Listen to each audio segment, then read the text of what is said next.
warahmatullahi wabarakatuh. Halo guys, apa kabarnya nih kalian semua? Mudah-mudahan kalian semua sehat-sehat ya. Mengingat cuaca sekarang tuh lagi ekstrim banget, yang tiba-tiba hujan, tiba-tiba panas.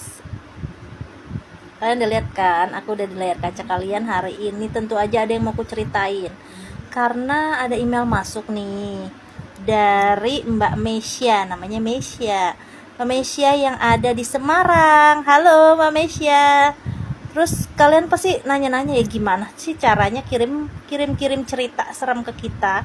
Gampang banget loh, kirim cerita serem ke kita tuh tinggal email aja ke citranuansa9@gmail.com. Atau kalian bisa cari Facebook saya Sandy Caroline, Instagram saya Sandy Caroline, bisa inbox message ke sana ya. Oke? Langsung aja kita ke ceritanya. Cerita kali ini Mbak Mesya tuh mau menceritakan tentang neneknya. Begini ceritanya. Cerita ini dimulai ketika Mbak Mesya liburan sekolah nih katanya. Dia tuh liburan ke Semarang ke tempat neneknya bersama dengan ibu bapaknya sih. Cuman ibu bapaknya ini kan nginep di rumah neneknya sehari, kemudian nginep lagi lah di rumah saudara-saudaranya yang lain. Tapi Mbak Mesya ini nggak mau ikut. Dia maunya tinggalnya di neneknya aja katanya, karena capek katanya, jauh kan bolak-balik. Padahal kan satu kota juga, tapi ngapain sih mesti nginep di si A, si B, si C, kata menurut Mbak Mesya tuh ya lelah banget gitu kan kalau satu hari pindah-pindah rumah. Akhirnya Mbak Mesya ini memutuskan untuk nginep di rumah neneknya aja. Neneknya ini seorang diri ya, karena kan kakeknya udah lama meninggal. Ya hitung-hitung katanya si Mbak Mesya ini hitung-hitung nemenin neneknya lah ya.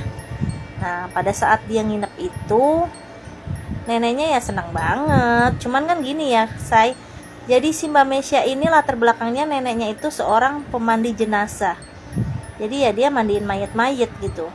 Dan neneknya ini handal banget gitu, dan dia bisa tahu gitu kalau ada orang yang akan meninggal di esok hari gitu, dan pasti dipanggil gitu.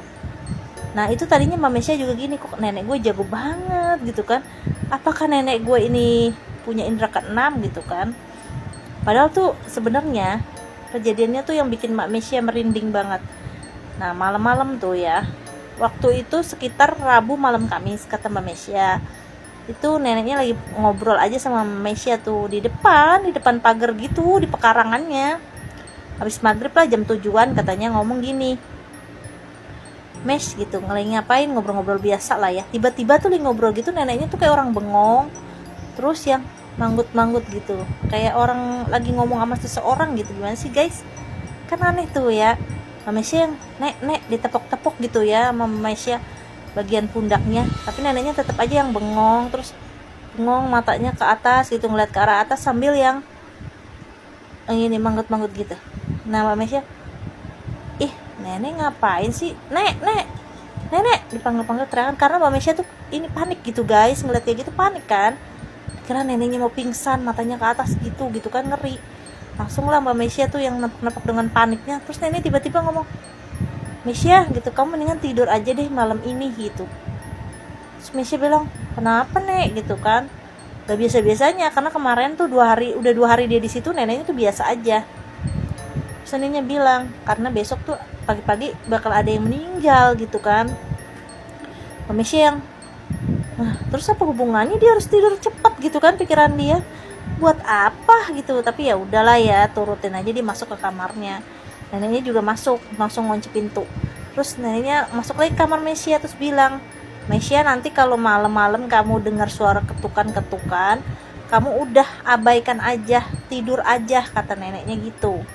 Mbak Mesya yang denger itu yang, apa sih nenek gitu kan, biasa aja lah ya, udahlah oke gitu kan. Udah neneknya langsung masuk kamarnya, Mesya juga masuk kamarnya.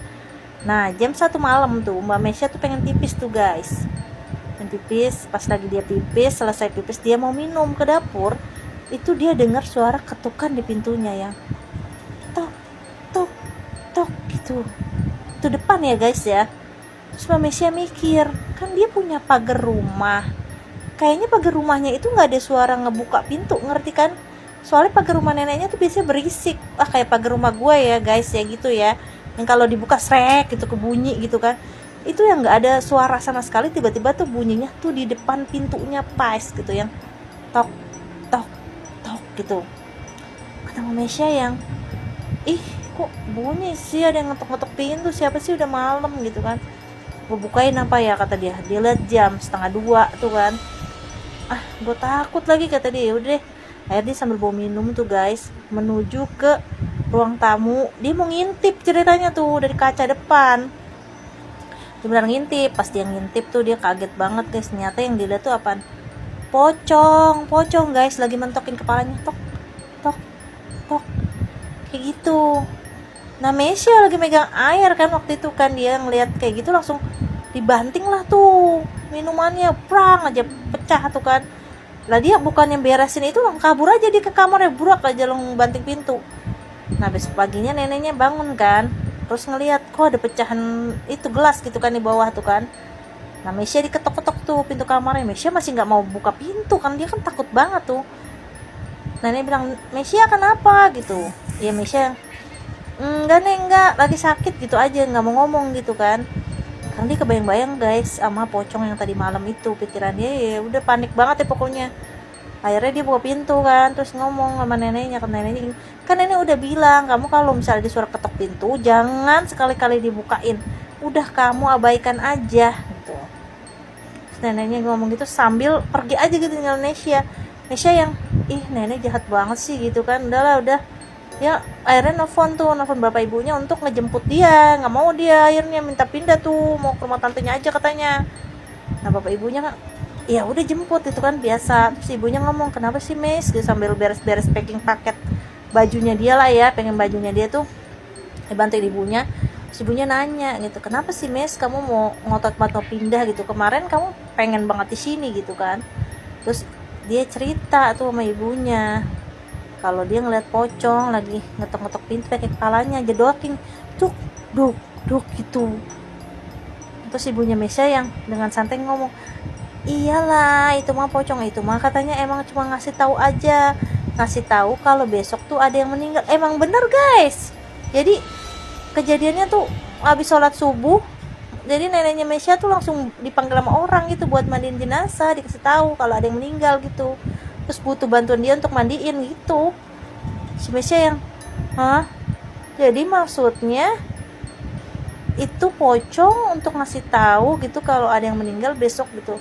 Mamanya ya emang kayak gitu. Jadi dari mamanya kecil tuh ibunya dia gitu ya, nenek si Mesya ini emang jadi pemandi jenazah gitu. Jadi ya memang sudah ini banget lah istilahnya, banyak banget yang dibantu sama dia gitu. Jadi udah ahli lah ya di daerah situ tuh, udah pasti dia yang dipanggil gitu. Dan juga memang gitu kata ibunya, dari kecil tuh ya nenek itu kalau misal ada yang mau meninggal gitu pasti ada pocong gitu yang datangin dia gitu, ngetok-ngetok pintu tuh tandanya besok pagi tuh bakal ada yang meninggal guys, katanya gitu guys. Nyata banget katanya, ini kisah nyata dari Mbak Mesya, beneran katanya. Dia juga takut kalau nginep rumah neneknya tanpa orang tuanya, jadi takut sendiri dia. Tapi kata ibunya itu hal biasa dan gak ganggu juga sebenarnya. Itu memang neneknya aja yang istilahnya dipercayalah untuk kayak gitu untuk mandiin jenazah. Jadi pasti ada pemberitahuannya, yaitu si Pocica itu yang datang gitu, ketuk-ketuk pintu gitu katanya guys. Dan mukanya serem lah pokoknya, katanya si Mbak Mesya juga mukanya yang gosong gitu Pocicanya. Soalnya pas Mbak Mesya ngintip dari jendela, dia tuh ngeliat mukanya sampai duk gitu, mentok-mentokin kepalanya gitu. Serem banget ya. Oke deh, itu aja cerita dari saya hari ini. Dadah, assalamualaikum warahmatullahi wabarakatuh.